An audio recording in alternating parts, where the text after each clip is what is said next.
वंदे मातरम। नमस्कार, जय श्री राम। गांधी परिवार जिसको कहते हैं, नेहरू परिवार जिसको कहते हैं, न तो ये गांधी परिवार है न ये नेहरू परिवार है। ये आप हम सब जानते ही हैं। एक वीडियो आज शाम को बड़ा ही महत्वपूर्ण वीडियो आने वाला है, उसको ज़रा आप ज़रूर देखिएगा, सुनिएगा और उसको फिर शेयर भी कीजिएगा। शाम को शायद मैं 5-6 बजे के लगभग डालूंगा। उसको ज़रूर ज़रूर ज़रूर देखिएगा। सारी परतें उघाड़ता हुआ है कि ये नेहरू परिवार कहाँ से नेहरू हुआ और ये गांधी परिवार कहाँ से गांधी हुआ। न तो ये नेहरू है न तो ये गांधी है। और इसके सब परखच्चे जो जन्म पत्र के निकालते हुए मैं बताऊंगा, तो उसको वीडियो को ज़रूर देखें। अभी हम बात कर रहे हैं कि अभी अभी जो अपने गांधी, नेहरू, ये तथाकथित बड़े ही खानदानी परिवार, बड़े अरब खरबपति परिवार, राजनीतिक रसूख वाले परिवार, जिनकी तरफ ऐसे कोई टकटकी लगा के भी ऊपर नहीं देख सकता, नहीं तो उनकी आंखें फोड़ दी जाए, इतना गुस्सा कर दिया जाता है। जो देश के कानून को, देश के संविधान को, देश के लोकतंत्र को, देश के सारी मशीनरी को, सारी जनता को अपने गुलाम की तरह मान के चलता है, ऐसा गांधी परिवार, ऐसा तथाकथित नेहरू परिवार, अब उसके बुरे दिन या कि उल्टी गिनती अब जाके शुरू हो रही है। 2014 में जब नरेंद्र मोदी आए थे, तब लोग बहुत जल्दी उम्मीद कर रहे थे ये काम जल्दी होगा, ये काम जल्दी होगा। लेकिन इतना भर हुआ कि सोनिया गांधी, राहुल गांधी एक बार कोर्ट के कटघरे में खड़े हुए।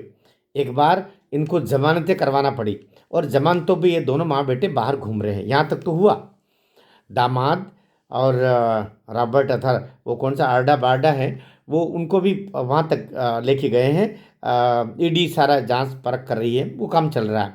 लेकिन उससे भी अब तेज़ी से एक काम अभी जो हुआ है, जो मैं सोचता हूँ कि अब जा कर के और मोदी सरकार सही ट्रैक पर आई है। यदि सज़ा दिलवाना है तो फिर सही ट्रैक चाहिए। अभी जो नेशनल हेराल्ड केस चल रहा है, जिसमें ये ज़मानत के ऊपर है।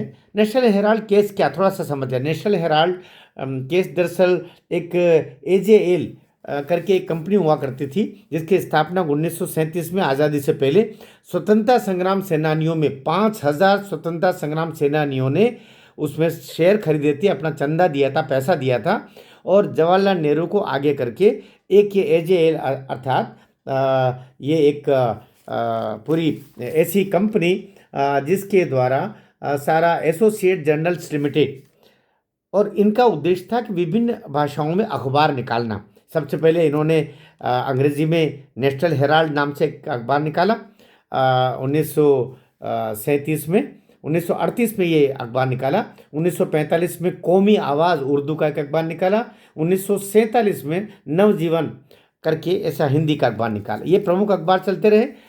देश आगे बढ़ता रहा, देश को आज़ादी मिली। यदि भी इनका कोई योगदान रहा हो बड़ा, ऐसा नहीं कह सकते। अब बात चल रही फाइनेंशियल, कि ये जो पब्लिक लिमिटेड कंपनी थी 1937 में बनी हुई एजेएल, अर्थात जो अभी आपको मैंने बताया कि एसोसिएट जर्नल्स लिमिटेड, ये इस कंपनी ने काम करते रहे। ये उस समय 50,000 रुपये में उसने एक संपत्ति खरीदी थी। वो संपत्ति की कीमत कालांतर में अभी जाकर के इलाहाबाद में एक लगभग 1 एकड़ ज़मीन खरीदी थी, वो ज़मीन अब जाकर के 2,000 करोड़ की हो गई।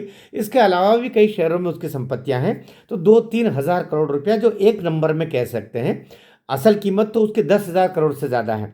तो घपला कैसे हुआ, ये सुब्रमण्यम स्वामी ने पहली बार शिकायत की कि ये एजेएल के माध्यम से, अर्थात एसोसिएट जर्नल्स लिमिटेड के माध्यम से गांधी परिवार ने, अर्थात सोनिया गांधी और राहुल गांधी ने बड़ा घपला किया है। और इन्होंने ये पैसा हजम कर गए हैं, एजेएल का, पूरी कंपनी को हजम करते हुए। कैसे किया? दरअसल क्या हुआ था कि एजेएल जो कंपनी थी, एसोसिएट जर्नल्स लिमिटेड, ये कंपनी अखबार निकालती थी। 2008 तक वो धीरे धीरे करके बहुत से अखबार निकालते निकालते सारे अखबार निकालने बंद हो गए। फिर कंपनी घाटे में दिखाई गई, और घाटे में इतनी दिखाई कि वो करोड़ों के घाटे में चली गई, ऐसा दिखाया गया। तो जब करोड़ों के घाटे में चली गई, तो फिर इस कंपनी को चूंकि खरीद लिया जाए, तो एक नई कंपनी बनाई।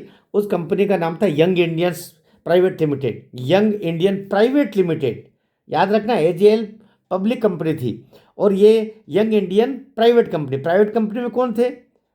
सोनिया गांधी, राहुल गांधी, मोतीलाल वोरा स्वर्गीय, और सुमन दुबे और सैम पित्रोदा, ये सारे कुल मिला के मंडली 5-7 की इन्होंने मिलकर के और ये एक यंग इंडियन कंपनी बनाई जिसने 50 लाख रुपए, प्राइवेट कंपनी है ये, 50 लाख रुपए में AJL को खरीद लिए, एसोसिएट जनरल लिमिटेड को खरीद लिया, और खरीद करके और ये इनके मालिक बन गए। अर्थात 50 लाख रुपए देके 2000 करोड़ से भी अधिक की राशि की कंपनी इन्होंने हड़प ली।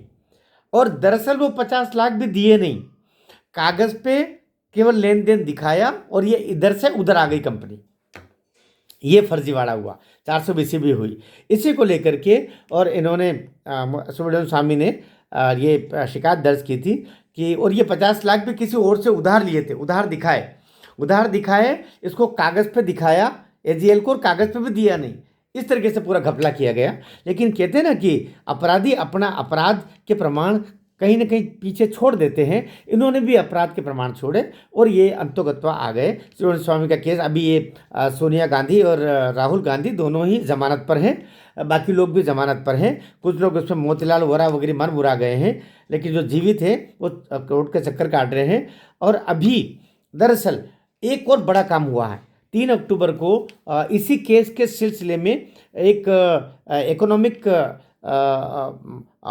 फॉर्जरी केस को लेकर के, अर्थात वित्तीय अनियमितता को लेकर के एक केस और सरकारी धन के शोधन, सरकारी धन के गबन को लेकर के एक और FIR 3 अक्टूबर पर सोनिया गांधी, राहुल गांधी, सैम पित्रोदा, सुमन दुबे वगैरह वगैरह इनको लेके 5-7 लोगों के खिलाफ एक FIR और भी 3 अक्टूबर 2025 को दिल्ली में दर्ज की गई है। और अब नए तरीके से ये काम आगे बढ़ा है। दरअसल ऐसा क्यों किया सरकार ने? इसलिए भी किया और इसलिए भी ये केस को धीरे धीरे मोदी सरकार आगे बढ़ा रही थी, क्योंकि स्वामी जी का कोई भरोसा नहीं है, कब किसके दोस्त बन जाए, कब किसके दुश्मन बन जाए। तो पता चला जब केस को एकदम फाइनल उस पर लेके आए, तब तक उन्होंने सोनिया गांधी से कोई तालमेल बिठा लिया, क्योंकि जयललिता के दुश्मन भी थे, जयललिता के मित्र भी बन गए। ये संघ के निकट भी चले जाते हैं, संघ से भी दूरी बना लेते हैं। ये ममता बनर्जी के खिलाफ भी बोल देते हैं, ममता बनर्जी के साथ भी चले जाते हैं। तो सुब्रमण्यम स्वामी अपने हिसाब से लाभ हानि गुणा भाग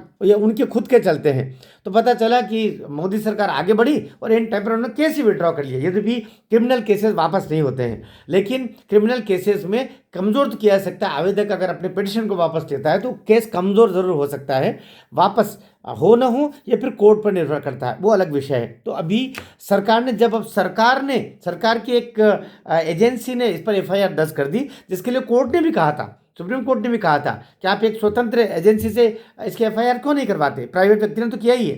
तो अब स्वतंत्र एजेंसी जो सरकार की एजेंसी है उसने भी आपराधिक वित्तीय अनियमितता को लेकर के एक केस दायर कर दिया है। तो उसमें भी अब वारंट निकल गया है और बहुत संभावना है कि आने वाले 2-3 महीने में ये अंदर जाएंगे। और अब मोदी सरकार भी समझ गई कि इनको सहानुभूति का लाभ अब होना नहीं है, कोर्ट कचहरियाँ ये दौड़ ही रहे हैं। आए दिन इनको कोर्ट से, एक दफ़े तो उसको कोर्ट से सज़ा हो गई थी, उसकी सांसदी चली गई थी पप्पू भैया की, उसके बाद में फिर उसको सुप्रीम कोर्ट ने कृपा करके वापस उसको रख लिया वायनाड से, आप हम सब लोग जानते हैं। तो अब भारत की जनता भी जानती है कि बहुत फर्जी परिवार है पूरा, और इस पर भरोसा नहीं किया जा सकता। इसके प्रति किसी भी प्रकार की अब सहानुभूति नहीं है। जो 3-4 प्रांतों में सरकारें हैं, वो भी कर्नाटक 2 दिन की मेहमान है और हिमाचल प्रदेश 4 दिन की मेहमान है। बाकी जो तेलंगाना है वो तेल लगा करके क्या करेगी वो सबको पता है। तो कुल मिलाकर के अब इनके आधार न के बराबर हो रहा है। मुझे लगता है कि आने वाले 1-8 महीने में ही एक बड़ा निर्णय इस संसद के सत्र के ठीक बाद में, जो अभी 19 दिसंबर 2025 तक चलेगा शीतकालीन सत्र, उसके बाद में इसका धरपकड़ होगा सोनिया गांधी और राहुल गांधी का, क्योंकि आरोपी नंबर 1 सोनिया गांधी है, आरोपी नंबर 2 राहुल गांधी है। इन दोनों के लिए कोठरियाँ तिहाड़ में तैयार हो गई है और वहाँ पर थोड़ा सा ऐसी व्यवस्था, थोड़ा से फटे कंबल और एक मटकी पानी की रख दी गई है, क्योंकि वही प्रथा है, वहाँ पर कोई RO का पानी थोड़ी मिलता है। तो ये सारी तैयारियां हो गई है, बहुत जल्दी ये सरकारी मेहमान बन के अंदर जाने वाले हैं।